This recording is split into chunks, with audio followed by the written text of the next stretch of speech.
Hey, what it do, y'all? It's your boy E2 Blue coming back at you again, and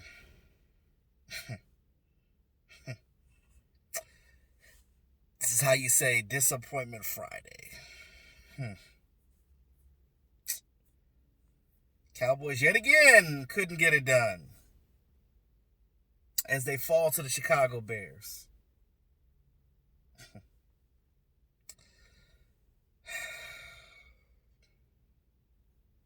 This is the second time in the season the Cowboys have dropped 3 games.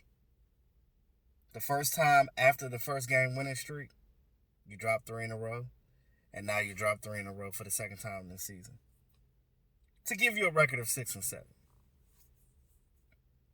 You gave the Bears all the confidence in the game. I was watching the game and I said, you go in there on the first drive, you get like what, 8, 9 first downs on the first drive of the game, and you score a touchdown?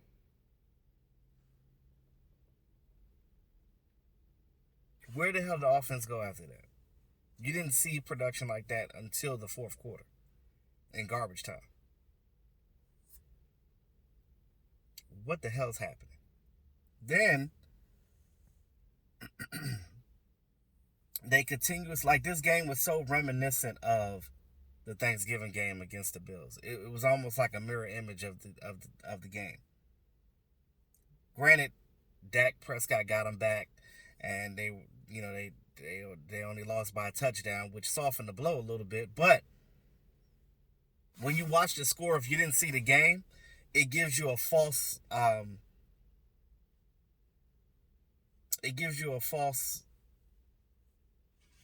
representation of what the game really was or what happened in the game, because it could have been worse than that. Maher yet again missing kicks, and it's ridiculous because you know they got 3 kickers in there to try out. Obviously, those guys weren't better than what they had with Maher. I get it. You got to stick with what you got. But if the Cowboys would have did their due diligence and actively brought guys in the offseason before, because again, you're not going to find many good kickers out there right now. It's just not going to happen. You're going to pull them from the Canadian League. What are you going to do? That's where you got Maher from. Now, I think they gave Maher a pass on a lot of things because they were gunning on the fact that, hey, this guy can kick a 62, 63-yard field goal. He should be able to kick 47, 32, 25. But he ain't been able to do it. So inconsistent. I think he has like 10 misses this season. I think that's the most misses out of any kicker in the league right now. Somebody got to go. And I know that, with the Cowboy Nation, I know a lot of you guys have checked out. I know as far as my channel, my numbers are probably going to go way, way down. But I appreciate you all that are still watching and still, still there. Me as a fan and as a YouTuber, well, first of all, as a YouTuber, it's my job to continue with the videos. Regardless of how I feel, I still have to talk. Because, I have a channel and that's my job to do that. Now, as far as my confidence in this team, I try to give them benefit of the doubt week in and week out. I tried to defend this team week in and week out. I'm still going to be a fan. I will always be a fan. I told you guys, even from the beginning of the season when we had the 3-game winning streak, I wore a jersey the first week because I was at the game in Dallas, well, in Arlington. But after that, I haven't worn a jersey all year. I'm not buying any more Cowboy stuff until they turn this thing around, if and when. Now, we could talk about all day what the problems are.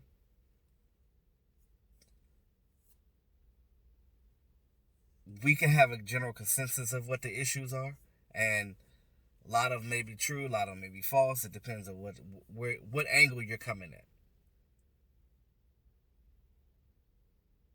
But that's embarrassing. Mitchell Trubisky had 80 yards rushing as a quarterback all season long. That's 80 yards all season. That's it. And you allowed him to just run the ball on you. He was out there literally looking like Lamar Jackson. Lamar Trubisky. You let Trubisky run for a touchdown and just slide in there. He did this little jig too when he got into the end zone. He slid in the end zone. I was like, yeah, to the left. Like he had a jig going on while he floating into the end zone. And I said, God, really? I couldn't believe what I was watching. I could not believe what I was watching. It was like a third and 13. I think it was. They completed the first down to the tight end Holtz. Now that's a big boy. I give it to him. He's a big boy. Probably hard to tackle. But y'all let him run free for all them yards after catch. Ain't nobody touch him. Same thing with Cordero Patterson. Cordero Patterson doesn't even play offense that much. He's like a Tavon Austin type of guy. He's a special teamer. A damn good returner at that. Probably the best in the league history. But that's what he does best, is bread and butter. But they put him in at wide receiver on offense, and he still killed you.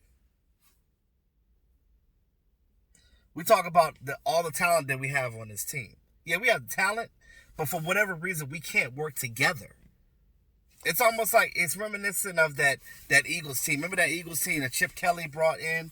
That so-called dream team that was supposed to go to the Super Bowl that year that didn't?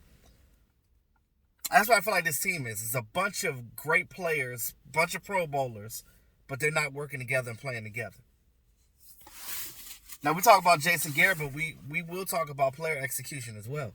I'm not going to say these players have given up, but for whatever reason, they don't have the drive. It's not like they're not hungry like they used to be. It's almost like they playing like it doesn't matter. You pay D-Law all that money. $21 million a year. He's getting what? Four something million a game?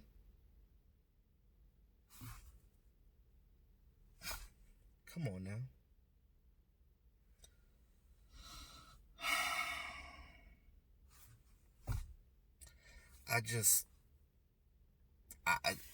I can't put my finger on it. Now, I can put my finger on some things, but I just feel like you have this roster guy. Because I guarantee you, if Belichick had this team, if Doug Peterson had this roster, pretty sure those coaches, if Sean McVay had this roster, they would utilize them much better than we have. We are a team that cannot scheme. We don't make adjustments that well. Yes, you get rid of Scott Linehan. That helped the offense as far as getting more yardage, not having him no more. And I give Kellen Moore his credit, but he's young. He's still learning. I'm not going to put this on Kellen Moore. I'm not going to do that. But what I will say is something's got to happen up top. I know you guys always say, oh, well, it's the players' fault. It ain't all the players' fault. Yes, them not executing and missing tackles and stuff like that, that's them. But also, too, these teams that we play against, they watch film, guys. I don't know, what do we do during the week? Do we not look at film?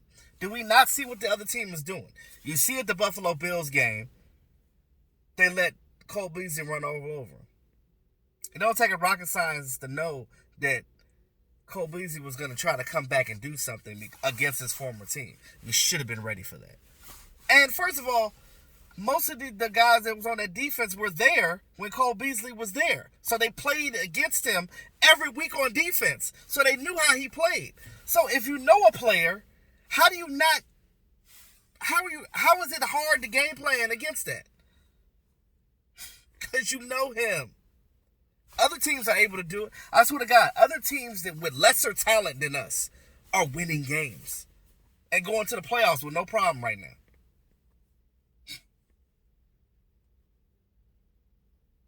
That part is coaching.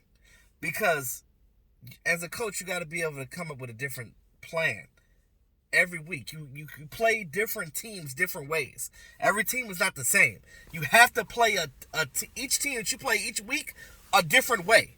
You can't go in this game with the same game plan that you had last week. You got to switch it up. This is why we were predictable in offense when we had Linehan. It's like the team switched. The offense got better and the defense is trash now. I said this during my whole live stream during the game. This defense is trash. This defense is trash. This defense is basura.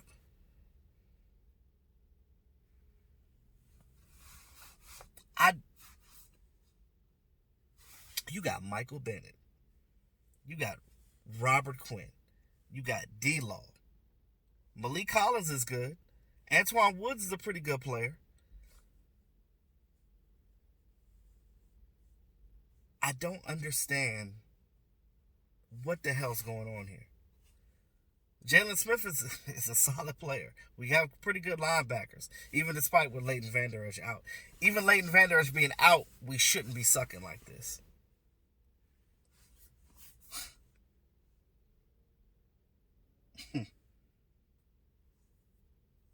Jeff Heath holds a lot more value to this team than we think he does. This is the reason why he's been on this team for this long.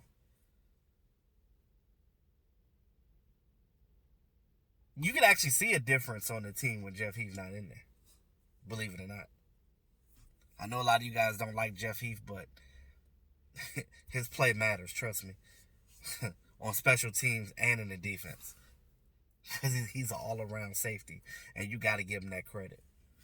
Xavier Woods, it's almost like he lost his swag. I don't know what happened. And he's doing this whole holding thing now, and I'm like, stop grabbing the guy. He beat you. You just got to live and die with that. I don't know. They get washed out. It's like Marinelli, right?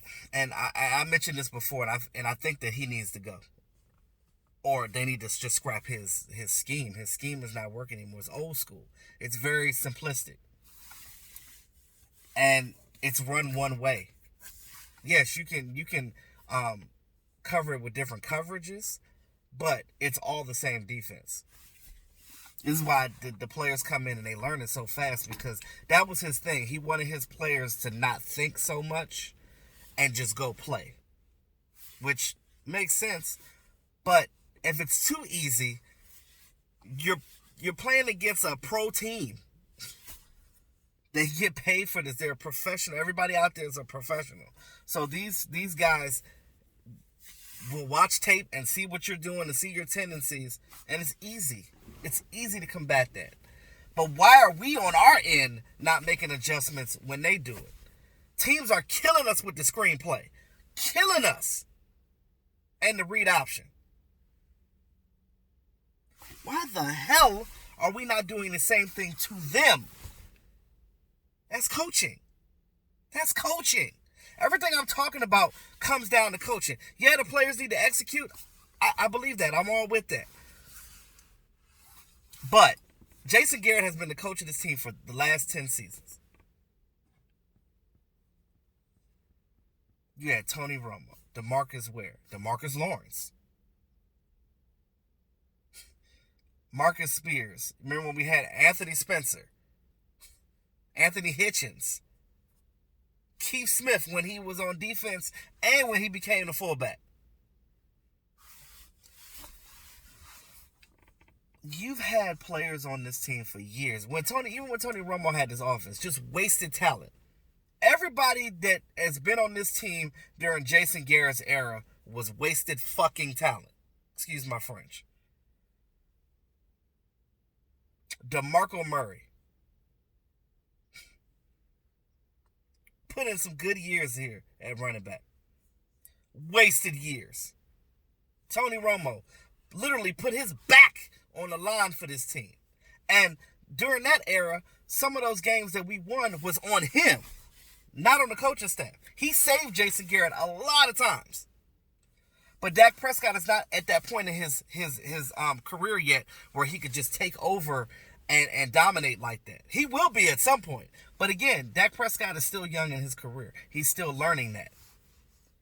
Now, I love Dak Prescott. I love his leadership. I love, the fact that even if he makes a mistake, he's going to go back out there and forget about it and get better at it. I've seen him throw the ball in tight windows. I've seen him make mistakes and throw the ball behind the guy. Is he perfect? No. Is any quarterback? Hell no. Even Tom Brady make mistakes because he's human. But because Dak Prescott is the quarterback of the Dallas Cowboys and quote-unquote America's team, you're going to get a lot more scrutiny than any other NFL quarterback for any other team. That's just the way it is. Now, you talk about guys that matter. All of these guys that were Pro Bowlers that came through this team, we ain't busted great. We ain't been to an NFC Championship game under Garrett. None of that. We ain't sniffed it. We won one game in the playoffs. We won the wild card rounds. Yeah, we got a lot of NFC East division titles. That's it. But that means nothing. Hell, the Patriots have so many AFC title game wins. When they get their little plaques and rings and stuff, they throw them in trash. Because they're so used to winning. This team ain't used to a damn thing. They don't know how to win. You got a lot of these young players, and I feel like they need a coach that's younger. That's the reason why I don't want Urban Meyer, because he's a little old school now. I get that you want him. It's a big name. It's like buying Gucci. Oh, it's a name. Let's buy it. Urban Meyer, let's get him. And I know that's one of the guys that's on their radar right now. Okay, fine. But I'm not so sold on it right now. I want a younger collegiate type coach that understands a quarterback like Dak Prescott that can get the very best out of Dak Prescott. And I still want Kellen Moore to run these plays. You know why? Because I think that if you give Kellen Moore full range, yeah, he's going to have his bumps and bruises, but he's learning. And this year is showing that he can do some things. And they've been trying to get it together. You can see the stuff that he's trying to do out there. But Jason Garrett is still coming back to, let's stick to this. Stick to shit that's not working. Why are we sitting here thinking that Jason Garrett is all of a sudden going to change? And he's been the coach for 10 seasons now. He ain't going to change. He's going to be the same old coach he's been before. So at the end of the day, here we are. What are you going to do? I don't want to hear nothing about Jerry Jones backtracking about this, talking about this. He crying, talking about he's sick of losing. If you're sick of fucking losing, make the changes. Make the necessary adjustments. I understand that he probably don't want to get rid of Garrett right now because he thinks that, if somebody has to be the coach, so you're going to bring an interim up from within. You don't want anybody from within. I don't either. I'm with that. But if you're going to stick with him all season, just be consistent with what you say to the media. I understand that Jerry Jones can't just go out there and say, and you're not going to say the truth. You're not going to tell the media, oh yeah, he's done. But that cryptic response when he said that Jason Garrett will play in the NFL lets you know right there that he ain't going to be the coach of this team next year regardless. So you could just throw that out the window anyway because they ain't signed his contract. Everybody speculates why Dak ain't paid, why Amari. I don't already talked about it and explained to you guys why. You go back and look at them videos. I'm not going to keep saying it over and over again. But at the end of the day, this is where we are. Now, you can not root for the Cowboys and not be there and all you want to. That's fine. That's your choice. That is your choice. As a fan, as a YouTuber, I'm still going to be here. So even when you guys come back when we start winning, I'm still going to be here. My videos are still going to be up. So whether you like me or not, I'm still going to be here. Hey, maybe I'm a fool. Maybe I'm a dumbass fan. But I'm still going to be the fan of the team. I'm still going to watch the games even though it's hard. even though every week I got to go to patient first because my chest hurt and I got high blood pressure. But it is what it is. I'm not going to let it stress me no more. It is what it is. I'm still going to do my videos. I'm still going to talk about it because this is what I have to do. So, it is what it is, guys. Sorry for the long rant, y'all. This is just on my heart right now. You just get tired of losing, y'all. But Cowboy fans, like, look, don't go crawling on their bus. I understand that, like, you guys, especially you guys that are in states of other teams, fans like me, they're going to be coming at you. These trolls are going to come out in hordes. They know that you're a Cowboy fan. Trust me as a YouTuber, everybody know I'm a public figure. Everybody knows that I'm a Cowboy fan. So I get it all the time. I get the phone calls. I get the messages. People in my DMs on Instagram and Twitter talking mess. So that's just what it is. It's just what it is, y'all. I ain't nothing I can do about that. And I just be like this. Okay. You do know that every team goes through this, right? Every team loses at some point in time. Every team is not going to be great all the time unless you're the Patriots. But when Tom Brady leaves, they going to go through their bumps and bruises as well. So, all right. So, you look at the Browns. The Browns went, 2 seasons without winning a game? And they were still there for their team. I need us as Dallas Cowboy fans to do the same thing. Yeah, we're going to talk mess, but if you're a real fan, you still going to be a fan regardless. Ain't nobody, you cannot buy the merch because I ain't buying nothing either until they start winning either. But what I'm saying is, if you're a fan, you're a fan. That's what it is. If we don't make it to the playoffs, I guess I'll just root for the Ravens because that's my AFC team. So it is what it is. But again, I'm here. I'm still gonna be me. Still E2 Blue. So let me know what you guys think. I know a lot of you guys are gonna be sounding off. But hey, this is what it's all about. Your opinion counts. So it's your boy E2 Blue. Always keep it real. Talk to y'all soon.